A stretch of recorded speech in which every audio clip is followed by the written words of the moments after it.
बिस्मिल्लाहिर्रहमानिर्रहीम। अस्सलाम वालेकुम माय यूट्यूब फैमिली। आज मैं आप सबके साथ बकरा ईद स्पेशल शामी कबाब की रेसिपी लेकर आई हूँ और ये बेस्ट शामी कबाब की रेसिपी है। आप इसे ज़रूर ट्राई करिएगा। तो चलिए इसे बनाना स्टार्ट करते हैं। वीडियो थोड़ी सी भी अच्छी लगी तो वीडियो को लाइक शेयर और चैनल पर नए हैं तो चैनल को सब्सक्राइब करना ना भूलें।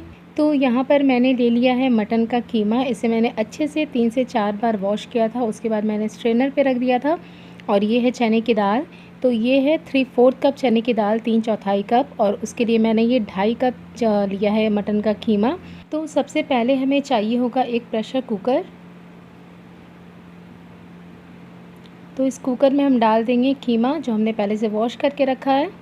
इसके बाद इसमें जाएगा ये चने की दाल। इसे भी मैंने अच्छे से वॉश कर लिया है। अब हम इसमें ऐड करेंगे जिंजर और गार्लिक। ये है 2 इंच का टुकड़ा अदरक का और ये मैंने 10 से 12 लिया है लहसुन की कलियाँ। और इसके बाद हम इसमें डाल देंगे थोड़ी सी सूखी लाल मिर्च। आप अपने टेस्ट के अकॉर्डिंग डाल सकते हैं। मैंने 7 से 8 लिया हुआ है। अब हम इसमें ऐड करेंगे कुछ खड़े गरम मसाले, जिसमें है 2 बड़ी इलायची, 6 से 7 लौंग, 4 लिया है मैंने छोटी इलायची। ये है 1.5 इंच का टुकड़ा दालचीनी का। और यहाँ पर मैंने 1 छोटा चम्मच लिया है काली मिर्च के दाने। इसके साथ ही यहाँ पर है 2 छोटे चम्मच ज़ीरा और ये है 2 तेज़पत्ता। इन सबको हम इसमें ऐड कर देंगे। अब हम इसमें ऐड करेंगे नमक। तो नमक आप अपने टेस्ट के हिसाब से इसमें ऐड कर दें। इसके बाद इसमें जाएगा पानी। पानी आपको इतना डालना है जितने में जो ये दाल और कीमा है ये बस सोख हो जाए। ज़्यादा पानी आपको इसमें नहीं ऐड करना है क्योंकि हमें इसे ड्राई रखना है।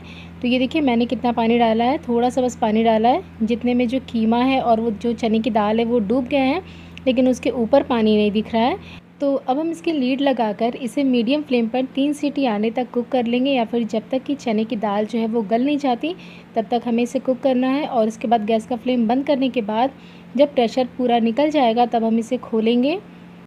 तो ये देखिए यहाँ पर जो दाल है वो अच्छे से गल गई है, देखने से ही पता चल रहा है। तो हम पानी चेक कर लेते हैं नीचे में। तो ये देखिए यहाँ पर थोड़ा थोड़ा सा पानी नीचे में दिख रहा है, 1-2 चम्मच जितना। तो इसे हम ड्राई कर लेंगे। दाल चेक कर लेते हैं। ये देखिए दाल जो है वो अच्छे से गल गई है और बिल्कुल खड़ी खड़ी है, ऐसी ही हमें चाहिए। तो अब हम इसे चूल्हे पे रखकर हाई फ्लेम पर इसका जो पानी है उसे ड्राई कर लेंगे। बिना कवर किए आप इसे ड्राई कर ले, 2 से 3 मिनट में ये हो जाता है। तो ये देखिए यहाँ पर जो पानी था वो पूरा ड्राई हो गया है। अब हम इसे रख देंगे ठंडा होने के लिए। तो इसे साइड में रख देते हैं। तो यहाँ पर ठंडा होने के बाद मैंने इसे मिक्सिंग जार में ट्रांसफ़र कर दिया है और इसमें से मैंने बड़ी इलायची और तेज़पत्ता निकाल कर अलग कर दिया है और सारी चीज़ें इसी में है।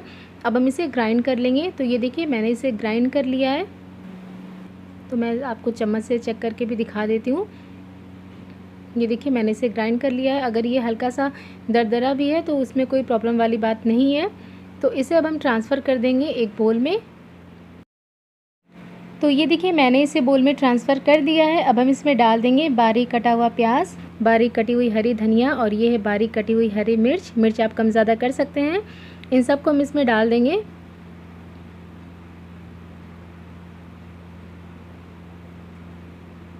इसके बाद हम इसमें डाल देंगे 1 अंडा।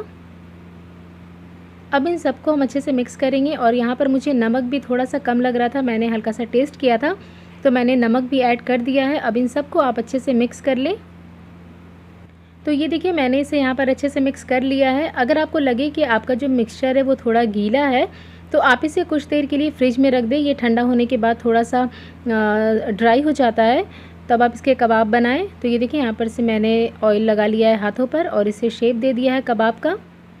आप छोटा बड़ा अपने अकॉर्डिंग बना सकते हैं। इसी तरह से सारे कबाब को हम शेप दे देंगे। उसके बाद हम इसे शैलो फ्राई करेंगे। तो शैलो फ्राई करने के लिए मैंने यहाँ पर तवे पे थोड़ा सा तेल डाला है। इसे आपको शैलो फ्राई करने के लिए ज़्यादा तेल की ज़रूरत नहीं होती है। एक एक करके हम इस पर कबाब रख देंगे और गैस का फ्लेम आपको मीडियम पे रखना है। मीडियम फ्लेम पर आप इसे दोनों तरफ से सुनहरा होने तक फ्राई कर लें।